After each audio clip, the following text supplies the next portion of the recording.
showing us the tape. I tried to escape. He grabbed me by the hair and dragged me down the hallway back into one of the freak-offs and urinate down her mouth to the point she's gagging. You fucking cretin, Sean Combs. And he said he heard Diddy slapping her behind closed doors. You're effed. You're effed. You are going to be charged likely with sex trafficking by force, fraud, or coercion. In a shocking turn of events, music mogul Sean Diddy Combs is now facing explosive new allegations that have reignited the public scrutiny of his private life and professional empire. What started as whispers has evolved into full-blown federal investigations, revealing a web of disturbing claims that touch on everything from coercion to sex trafficking. At the center of the storm is a federal lawsuit that now includes details from former partners, employees, and a string of witnesses who paint a picture that is deeply troubling and downright criminal. The feds, Al Capone style, have not charged everything under the sun. They've charged 3 main charges: racketeering, sex trafficking, and the transport of a prostitute. The most damning development: federal prosecutors have now charged Diddy with sex trafficking by means of force, fraud, or coercion, drawing directly from Cassie Ventura's explosive testimony. She claims she was physically dragged back into a hotel room during a so-called freak-off, a term used to describe group sex events, some of which allegedly involved commercial sex workers. This is no longer just a civil issue. It's criminal. The government argues Diddy knowingly facilitated and participated in acts that meet the legal standard of sex trafficking. That they committed multiple acts involving, by the way, under the law, I think you just need 2, multiple acts involving kidnapping, arson, bribery, and more. The general list at the front of the complaint says arson, bribery, and obstruction of justice, too. So, among others. Alongside the sex trafficking charges, Diddy is also facing a sweeping racketeering indictment. Under the RICO statute, a law typically used to prosecute organized crime, federal agents allege that Diddy led a long-running enterprise designed to intimidate, manipulate, and abuse women. Prosecutors believe the rapper not only orchestrated a ring of illicit behavior, but also used threats, bribes, and cover-ups to keep his accusers silent. These charges elevate the stakes drastically. This isn't just about one bad night. It's about a pattern of predatory behavior. From Cassie, when she took the stand. That videotape, she testified, was her running out of a freak-off. She'd had enough. She was escaping. And that he ran after her, dragged her back, and forced her to continue. Now that's kidnapping. Right there. Then comes the shocker: videotape evidence. Cassie's legal team has reportedly provided a video that shows her trying to flee a freak-off, only to be grabbed by her hair and dragged down a hallway. That footage has become central to the case, establishing a timeline of physical coercion and contradicting Diddy's defense that all activities were consensual. In this digital age, video doesn't just tell a story, it delivers a gut punch, especially when corroborated by witness testimonies and digital correspondence. Showing us the tape. I tried to escape. He grabbed me by the hair and dragged me down the hallway back into one of the freak-offs. And she's testifying she was there under coercion. That's sex trafficking. And there was testimony that he did this with her across state lines and outside of the country too, like down in Turks and Caicos or one of those tropical islands not owned by the United States. Crossing borders wasn't just a coincidence, it was a tactic. The moment he flew her out to places beyond U.S. jurisdiction, the rules shifted. The safety nets disappeared. This wasn't spontaneous, it was orchestrated isolation. And once there, the message became chillingly clear. You're not just a guest here, you're owned. What came next wasn't just intimidation, it was psychological warfare.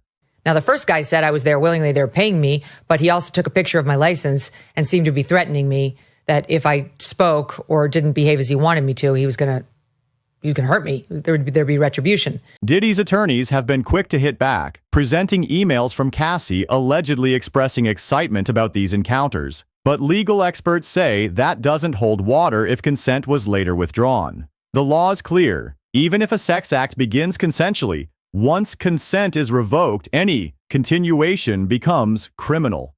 And the emails dated as far back as 2009 and 2010 may do little to undermine more recent and damning evidence, especially the tape that appears to show Cassie trying to escape. It seems pretty clear on the tape she was done with the freak off. Seems pretty clear the consent had been withdrawn. Adding fuel to the fire, a second key witness, a male sex worker, testified that Diddy took photos of his ID and made veiled threats about what would happen if he spoke out. This witness claimed to have heard slapping sounds and Cassie crying behind closed doors. According to him, this wasn't an isolated event. He described a culture of fear, secrecy, and emotional manipulation within Diddy's inner circle. His testimony could play a crucial role in bolstering the prosecution's claims of coercion and abuse. And by the way, as a legal matter, a woman can withdraw her consent to a sex act literally in the middle of sex. The first 2 minutes can be consensual, and if she says, "I'm done, get off of me," the next minute would be rape if he doesn't listen. That's the law. One of the more disturbing allegations includes the claim that Cassie was subjected to sexual acts so extreme they defy basic decency, including being urinated on while gagging. Though this is not a formal charge in court, it's a narrative that has shocked the public and added to the portrayal of Diddy as a man whose power enabled depravity. Public opinion, once dazzled by his celebrity, is now being poisoned by revulsion. The internet has been ruthless in its reaction, many now openly calling him a predator. And in the beginning, he wooed her. My God, this is a pattern. I mean, you guys have seen it. You've heard it just on this case, this show enough to know. It is a pattern of abusers to love bomb the women at the beginning. If those are the roles, the gender roles, men versus women, it can happen the other way. And then once he obtains control over her, comes the abuse. It can be verbal, it can be financial, and it can be physical. And she testified that he beat her many times. And it doesn't stop there. The lawsuit includes accounts of Diddy allegedly throwing a bottle at Cassie and engaging in physical violence, followed by verbal apologies from Cassie, likely a symptom of emotional manipulation and psychological abuse. Witnesses close to the couple say Diddy would often isolate Cassie, control her finances, and keep her hidden from the public. In hindsight, what looked like a glamorous romance was, in reality, a dark spiral of exploitation. She was 19 when it started. He threw her 21st birthday party and invited Paris Hilton and Britney Spears. She was an ingenue. She was as green and doe-eyed as they came.